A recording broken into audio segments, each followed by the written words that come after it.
Breaking news. తిరుపతిలో చెడ్డీ gang హల్చల్ చేసింది. చెడ్డీ గ్యాంగ్ ఒక ఇంట్లో దొంగతనానికి వచ్చింది. ఆ దృశ్యాలు సీసీటీవీలో రికార్డ్ అయ్యాయి. ఒక్కసారి ఆ దృశ్యాలు మీరు కూడా చూడండి. చెడ్డీ గ్యాంగ్ చెడ్డీలు ధరించి వాళ్ళ నడుము దగ్గర మారణాయుధాలను ధరించి గోడ దాటుతున్న దృశ్యాలు మీరు ఆ టీవీ స్క్రీన్ పైన చూడొచ్చు. వాళ్ళు గేటు తీయకుండా గోడను చడి చప్పుడు లేకుండా వాళ్ళు ఎటువంటి శబ్దం లేకుండా వస్తున్నారు. ఒంటికి ఆయిల్ రాసుకున్నట్టుగా చెప్తున్నారు. అండ్ వాళ్ళ దగ్గర మారణాయుధాలు ఉన్నాయి. వాళ్ళ ముఖాలను గుర్తుపట్టకుండా ఫేస్కి మాస్క్ వేసుకున్నారు. మొత్తం ముఖానికంతా ముసుగు వేసుకున్నారు. చెడ్డీ బనియన్లు వేసుకున్నారు. నడుముకి క్లాత్ కట్టుకొని అక్కడ మారణాయుధాలు కూడా పెట్టుకున్నారు. ముగ్గురు దుండగులు ఉన్నారు. ఒకటి ఆ వెనకే ఇంకొకటి దూకుతున్నాడు చూడండి. 2 ఆ వెనకే మరొక దుండగుడు కూడా ఉన్నాడు. మరో దొంగ కూడా ఉన్నారు. చెడ్డీ గ్యాంగ్ సభ్యుడు. తిరుచానూరులో కొత్తపాలెం లేఅవుట్లోని ఓ ఇంట్లో చోరీకి పాల్పడ్డారు. కాంపౌండ్ వాల్ దూకి లోపలికి వెళ్లారు దుండగులు. బీరువాలో నగదు దోచుకొని పరారయ్యారు. బనియన్లు డ్రాయర్లు ధరించి ఒంటికి ఆయిల్ రాసుకొని మారణాయుధాలతో దొంగల హల్చల్ చేశారు. చెడ్డీ గ్యాంగ్ చేతిలో కత్తులు కట్టర్లు కూడా ఉన్నాయి. బాధితుడు సత్యనారాయణ ఫిర్యాదుతో పోలీసులు దర్యాప్తు చేస్తున్నారు. తిరుపతి జనాల్లో చెడ్డీ గ్యాంగ్తో గుబులు మొదలైంది. ఒక ముగ్గురు దుండగులను ఒకసారి ఆర్టీవీ స్క్రీన్ పైన చూడండి. ముగ్గురు వచ్చారు.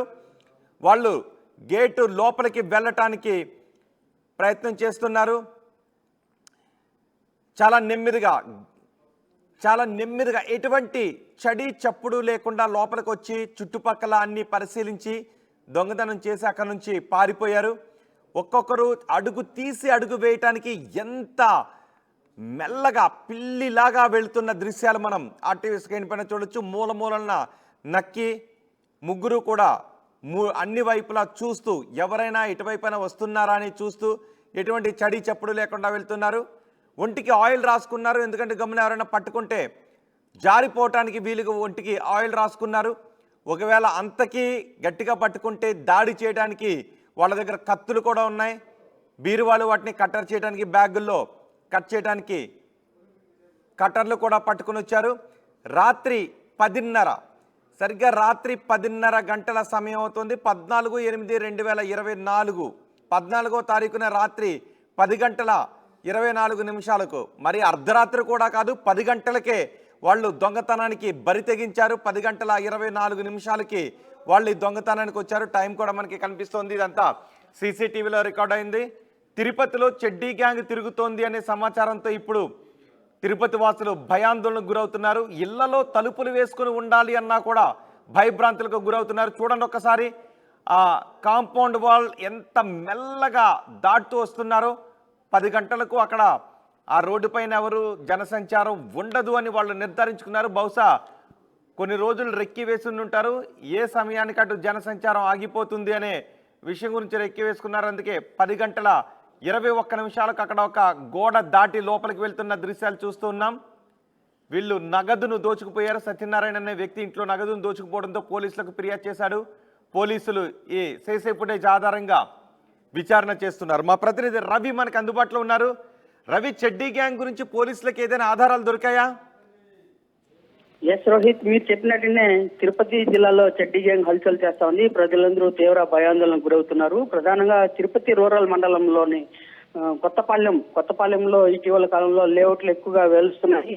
ఈ క్రమంలోనే సత్యనారాయణరావు అనే ఇంట్లో చోరీకి పాల్పడ్డారు చెడ్డీ గ్యాంగ్ సభ్యులు. అంటే గత ఏడాది క్రితం సేమ్ ఇదే టైంలోనే చెడ్డీ గ్యాంగ్ హల్చల్ చేసింది. దాదాపు 4-5 ఇళ్లలో చోరీకి పాల్పడి పోలీసులు అప్రమత్తమై నైట్ బీట్ ఏర్పాటు చేయడంతో చెడ్డీ గ్యాంగ్ అయితే ఎస్కేప్ అయింది ఇక్కడ చిత్తూరు జిల్లా నుంచి. మరోమారు ఏడాది తర్వాత ఈ చెడ్డీ గ్యాంగ్ ప్రవేశించడంతో తిరుపతి జిల్లా ప్రజలందరూ కూడా తీవ్ర భయాందోళనకు గురవుతున్నారు. అయితే మారుమూల ప్రాంతంలో ఉన్నటువంటి ఇళ్లను గుర్తించి ఆ ఇళ్లలో చోరీలకు పాల్పడుతున్నారు ఈ చెడ్డీ గ్యాంగ్.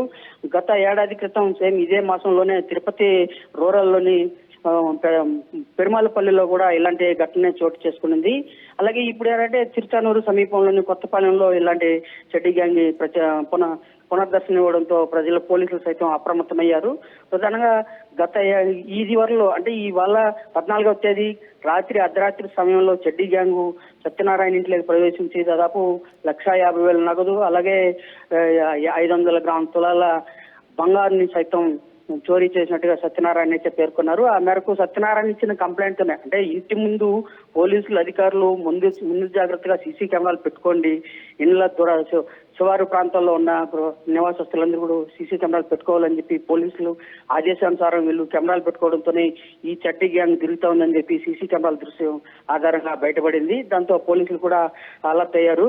అయితే ఇలాంటి ఘటనలు తిరుపతి రూరల్ ప్రాంతంలో తరచూ జరుగుతూ ఉంది. పోలీసు యంత్రాంగం అయితే మరింత అప్రమత్తమయ్యేసి ఇలాంటి దోపిడీలను అరికట్టాల్సిన అవసరం అయితే ఉంది. పోలీసు యంత్రాంగం సైతం చడ్డీ గ్యాంగ్ ప్రవేశించిన అంటే ఏంటి ఆ చడ్డీ గ్యాంగ్ వెళ్ళిన వీధిలో 10 గంటలకే నిర్మానుష్యంగా ఉంటుందా? 10 గంటలకు కూడా ఎవరు తిరిగే అవకాశం ఉండదా? 10 గంటల 20 నిమిషాలకి తిరుపతి లాంటి చోట అంత డేర్గా దొంగతనానికి వెళ్తున్నారు గోడలు దాటి? ఎస్ మీరు చెప్పింది కరెక్ట్. అది తిరుపతి రూరల్ ప్రాంతంలో, అంటే అది గ్రామీణ ప్రాంతం అన్నమాట. తిరుపతి రూరల్ గ్రామీణ ప్రాంతము. గ్రామీణ ప్రాంతంలో ఆల్మోస్ట్ ఆల్ 9:30 అంతా క్లోజ్ చేస్తారు. అందరూ జనసంచారం అయితే ఉండదు. దట్టు లేఅవుట్ లో ఇండివిజువల్ హౌసెస్ ఏర్పాటు చేసిన క్రమంలోనే ఆ ఇండివిజువల్ హౌసెస్ వాళ్ళ హౌస్ ప్రెమిసెస్ లోనే లైట్లు ఏర్పాటు చేసుకుని ఉంటారు కాబట్టి తదనంతరం 9:30కి వాళ్ళ కార్యక్రమాలన్నీ పూర్తి చేసుకుని నిద్రపోయే టైంలో లైట్లు ఆఫ్ చేస్తారు. ఇదే అదునుగా భావించి అంటే రెక్కీ నిర్వహించారు. చడ్డీ గ్యాంగ్ ఆల్రెడీ రెక్కీ నిర్వహించి 4-5 సార్లు రెక్కీ నిర్వహించి వాళ్ళ ఆ రెక్కీకి అనుగుణంగా గత 14వ తేదీ నైటు చోరీకి ప్రయత్నం చేశారు, చోరీకి పాల్పడ్డారని చెప్పేసి పోలీసులు అయితే నిర్ధారించారు. ఆ మేరకు పోలీసులు కూడా ఇవాళ సంఘటనా స్థలాన్ని పరిశీలించి కేసు నమోదు చేసి దర్యాప్తు చేపడుతున్నారు. రోహిత్, రైట్. అతని ఇంట్లో ఎంత నగలు పోయాయని చెప్తున్నారు. ఇప్పుడు సత్యనారాయణ అనే వ్యక్తి ఇంట్లో దొంగతనానికి పాల్పడ్డారు కదా, అతను దొంగతనం జరిగిన తర్వాత చూసాడా, లేకపోతే దొంగతనం జరుగుతున్నప్పుడు వాళ్ళని గమనించారా? వాళ్ళ భయభ్రాంతులతో అలా ఉండిపోవాల్సి వచ్చిందా? వాళ్ళని ఏమైనా బెదిరించారా చడ్డీ గ్యాంగ్ దొంగలు? చడ్డీ గ్యాంగ్ ఆల్రెడీ ప్రవేశించి వాళ్ళ ఇంట్లో ప్రవేశించి మారణాయుధాలతో బెదిరించి వాళ్ళ ఇంట్లో ఉన్న 1,50,000 రూపాయల నగదు, అలాగే 500 గ్రాముల గోల్డ్ ఇవన్నీ కూడా తీసుకెళ్లిన తర్వాత వాళ్ళు మరుసటి రోజు ఇంకా ఆ టైం ఫోన్ చేసినా కూడా రెస్పాండ్ కాకపోయేసరికి మరుసటి రోజు ఉదయాన్నే పోలీస్ స్టేషన్కి వచ్చి ఫిర్యాదు చేశారు. ఇటు రాత్రి ఇట్లా జరిగింది అనేసి. అంటే 100 కూడా కాల్ చేసి చెప్పారు. 100 కాల్ చేసి చెప్పిన తర్వాత బ్లూ కోట్ సిబ్బంది రాత్రి పర్యవేక్షించారు. కానీ అది లోపల ఇన్సిడెంట్ జరిగేటప్పుడు బయట వీళ్ళు చూసుకుని సైలెంట్గా వెళ్ళిపోయారు బ్లూ కోట్ సిబ్బంది. ఏం లేదని చెప్పేసి వాళ్ళు నిర్ధారించారు. ఆ తర్వాత వీళ్ళు బాధితులు పోయి మరుసటి రోజు ఉదయం కంప్లైంట్ చేయడంతోనే పోలీసులు ఒక్కసారిగా నివిరిపోయారు. ఆ అధికారులందరూ కూడా ఘటనా స్థలాన్ని చేపట్టి పరిశీలించారు. నైట్ బీట్ ఏమి లేవా రవి? ఆ వీధిలో సీసీ కెమెరా లేవా? ఇంటి ముందు ఉన్నాయి. మరి వాళ్ళు ఎక్కడి నుంచి వచ్చారు? ముసుగులు ఎక్కడ వేసుకున్నారు? అంటే ఇంటి దగ్గరకు వచ్చిన తర్వాత ముసుగులు వేసుకున్నారా? వాళ్ళు ఏదైనా వాహనంలో అక్కడ దిగారా? ఈ వివరాలు కూడా ఏమన్నా తెలిసాయా? లేదు, వాహనాలు ఏం లేదు. 2 వీలర్ లో వచ్చారు ముగ్గురు. అది లేఅవుట్ ఇండివిజువల్ హౌసెస్ దూరంగా ఉన్నాయన్నమాట. ఆ వీధి లైట్లు అయితే లేవు. సెకండ్ అంటే కొత్తగా లేఅవుట్ ఏర్పాటు చేసినటువంటి ప్రాంతము. ఆ ప్రాంతంలోని ఇండివిజువల్ హౌసెస్ 3 హౌసులు ఉన్నాయి. 3 హౌసులు దూరంగా ఉండడంతో ఇలాంటి ఇండ్లను టార్గెట్ చేసుకుని వాళ్ళు దోపిడీకి అయితే పాల్పడుతున్నారు. ఈ ఇంటి చుట్టూ ఉన్న సీసీ కెమెరాల ఆధారంగానే ఈ చడ్డీ గ్యాంగ్ ప్రవేశించిందని చెప్పి పోలీసులు అయితే నిర్ధారించారు. ఈ బాధితుడు అంటే సత్యనారాయణ తమ ఇంటికి పెట్టుకున్నట్టు సీసీ కెమెరాస్ ఫుటేజ్ ఆధారంగా పోలీసులకు ఫిర్యాదు చేశారు. రైట్ రవి, తిరుపతిలో చడ్డీ గ్యాంగ్ హల్చల్ చేస్తున్న దృశ్యాలు ఆర్టీవీ స్క్రీన్ పైన చూడొచ్చు. 2 బాక్సుల్లో మనం చూడొచ్చు. 10:21 ఒక చోట, 10:24 అక్కడే గేట్ దాటుతున్న దృశ్యాలు. గేట్ దాటి లోపలికి వచ్చి ఆ వైపుగా ఇంట్లోకి వెళ్ళి సత్యనారాయణ అనే వ్యక్తి ఇంట్లో నగలు దోచుకు వెళ్ళారు. ఎటువంటి శబ్దం రాకుండా, చడి చప్పుడు రాకుండా ముగ్గురు దుండగులు చూడండి ఒకసారి, ముగ్గురు కూడా ముఖానికి ముసుగులు వేసుకున్నారు. వాళ్ళ ముఖాల ఆనవాళ్ళు తెలియకుండా. వాళ్ళ దగ్గర మారణాయుధాలు ఉన్నాయి. వాళ్ళ నడుము చుట్టూ మారణాయుధాలు పెట్టుకున్నారు. బ్యాగులో కట్టర్లు పెట్టుకున్నారు. ఒంటికి నూనె కూడా రాసుకున్నారు, ఒకవేళ పట్టుకుంటే చేజారి పారిపోవటానికి. చెడ్డీ బనియన్ మాత్రమే ధరించున్నారు. ముఖానికి టవల్ పూర్తిగా ముఖ ఆనవాళ్ళు తెలియకుండా ముఖానికి కట్టుకున్నారు.